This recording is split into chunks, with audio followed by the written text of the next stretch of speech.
modificación de la suspensión provisional cuando en autos surjan elementos que modifiquen la valoración que se realizó sobre la afectación que la medida cautelar pueda provocar al interés social y al orden público.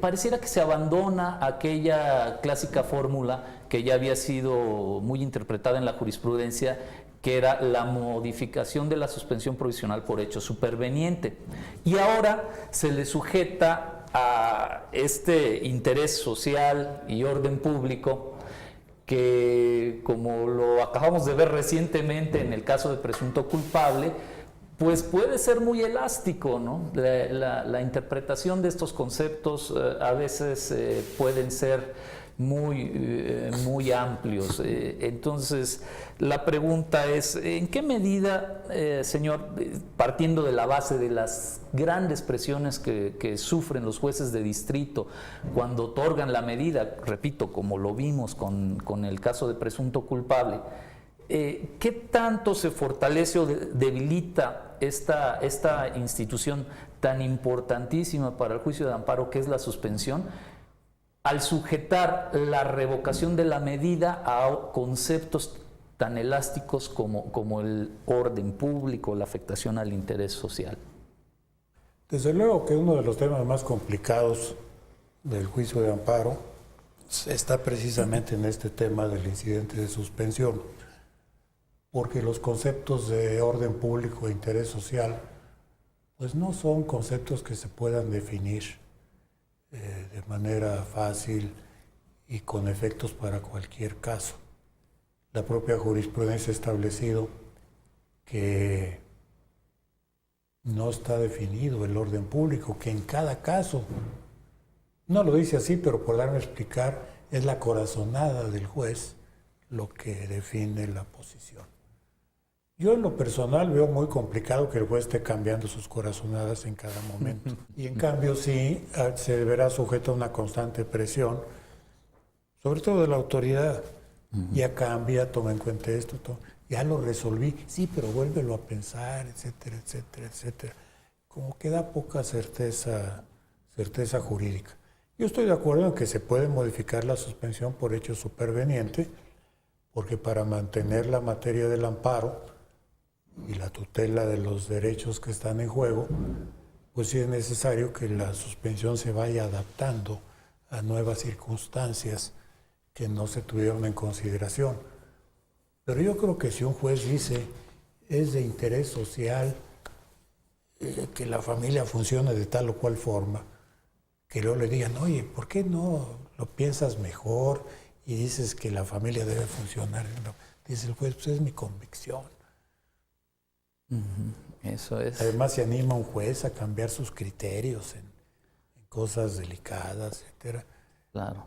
No veo que produzca una certeza jurídica aceptable. Parece que esto sí va a obligar a que la jurisprudencia defina qué debe de entenderse por estos conceptos de interés público y orden social, porque si no, los jueces van a quedar siempre a merced de esta. No va a poder. No va a poder. En alguna ocasión, dando una clase, algún alumno me preguntó, ¿por qué no la Corte define de una vez estas situaciones? Y dije, no, que era que los ministros somos egoístas. Si supiéramos ya lo hubiéramos dicho. Y es que son conceptos como el de justicia. ¿Qué es lo justo? Darle a cada quien lo suyo. Bueno, ¿y qué es lo suyo de eso cada ya quien? está rebasado, nada. El propio Kelsen no pudo definir lo que era justicia. No pudo definir la justicia. Pues le aseguro que el propio Kelsen tampoco hubiera podido definir el interés social. Efectivamente. Bueno, señor, no puedo dejar de preguntarle de presunto culpable. Como sabemos, se elaboró un documental acerca de los vicios en un procedimiento, en una causa del orden penal. Posteriormente, una de las personas que declaran como testigo en ese procedimiento solicita amparo y pide la suspensión provisional del asunto por considerar que se afectaba a su imagen, sus derechos, al honor, a la reputación, a la intimidad, etc.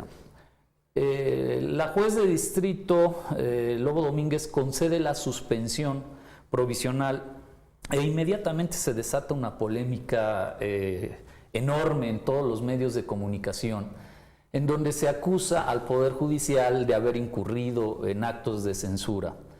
Inclusive, conocidos autores en materia constitucional como Miguel Carbonell publicaron artículos, en el caso del doctor Carbonell en el Universal, en donde, apoyado en algunas convenciones internacionales, señalaba que esto había sido un acto de censura y que la suspensión no era el medio idóneo para resolver estas cuestiones, porque para esto existe la acción civil de reparación del daño moral, en fin, etc. Usted, señor, fue juez de distrito en materia administrativa y, por lo que he escuchado, uno de los mejores de su generación. Yo quisiera preguntarle ¿cómo hubiera usted resuelto este problema? ¿Cómo hubiera enfrentado usted este problema de la suspensión provisional? Si yo hubiera sido el juez, hubiera concedido la suspensión. Eso es. No se trata de un acto de censura. Seguramente que la juez, no lo sé, pero lo digo para efectos de la plática, ni siquiera había visto la película. Probablemente ni sabía de qué se trataba. Claro. No tenía por qué censurarla. Claro.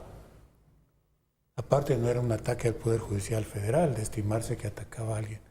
Sería otra justicia común. Pero en fin, independientemente de ello, no puede entenderse como un acto de censura. Es un amparo promovido contra un acto de autoridad. La Secretaría de Gobernación, que autoriza la exhibición de la película. Yo me haría una pregunta.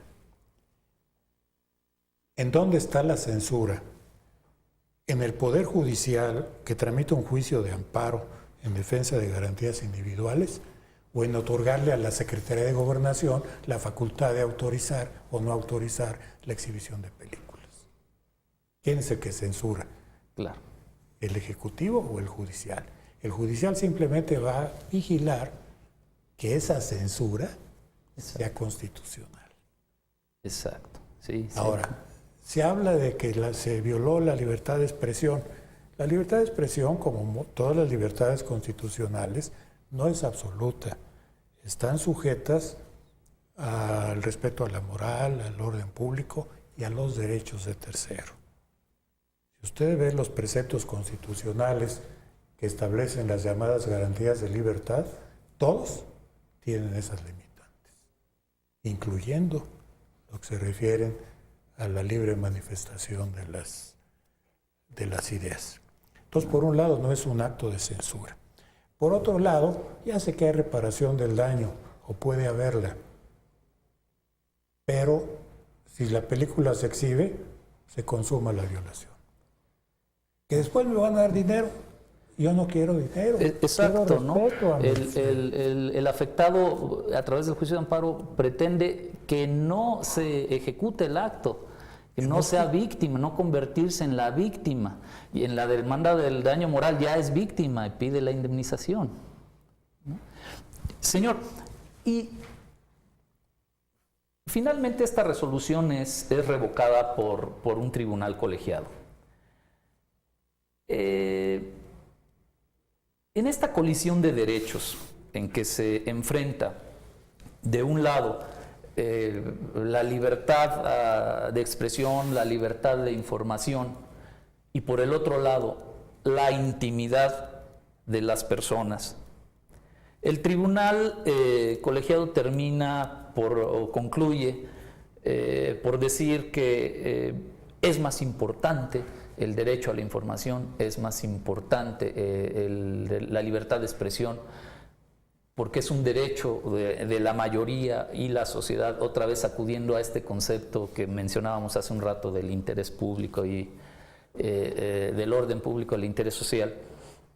Y la sociedad está interesada, por lo que frente a ello la intimidad de las minorías, de uno o de varios, debe de ceder. debe de plegarse. ¿Qué